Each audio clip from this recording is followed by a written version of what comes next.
السلام علیکم ګرانو دوستانو د یو نوې ویډیو سره ستاسو په خدمت کې یو ځل بیا حاضر یو. ګرانو دوستانو نن سهار یو داسې دردناکه او د غم ډکه واقعه مخې ته راغله چې د دغې افسوسناکې واقعه په لیدو سره د هر چا زړونه ودردېدل. ګرانو دوستانو نن سهار په لوی اردیر جندول ګمبیر کې دا واقعه مخې ته راغلې ده چې په دغې واقعه کې یو هلک خپل مور او پلار په تمانچه ویشتي دي، یعنې د خپل مور او پلار قتل یې کړی دی. د دې واقعه کې دونه پس پولیسو دغه قاتل زوی په موقع ګرفتار کړی دی او په خپل حراست کې یې اخیستی دی. د کلي خلکو د وینا مطابق چې دې هلک به ټوله شپه پبجي گیم او ټیک ټاک کولو چې په هغې به دته خپل مور او پلار ډېر غوسه کېدل چې دا کار مه کوه.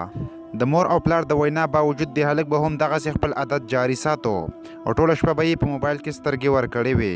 یوه ورځ یې ورته پلار ډېر غوسه شو او موبایل یې ترې واخیستو. د موبایل اخیستلو نه پس د هلک مور او پلار ته ډېره زاري وکړه چې دا موبایل ما ته واپس حواله کړي، خو د ډېرې منتونو باوجود دغه پلار دا موبایل خپل دې زوی له ور نه کړو. د موبایل نه ورکولو نه پس د دې هلک غوسه دومره حد ته ورسېده چې تمانچه یې راواخیسته او مور او پلار یې په دغه موقع باندې وویشتل. پلار یې په موقع باندې جان بحق شو او مور یې په ډېر نازک حالات کې هسپتال ته یوړه. خو په دې خبره زموږ زړونه نور هم ډېر ودردېدل کله چې مور په زخمی حالات کې وویل چې زما زوی ته څه مه وایئ، خیر دی ماشوم دی ناپوهه دی او نه پوهېږي. ګرانو دوستانو د دې افسوسناکې واقعه په باره کې تاسو څه ویل غواړئ؟ خپله رایه راسره په کمنټ کې شریکه کړئ.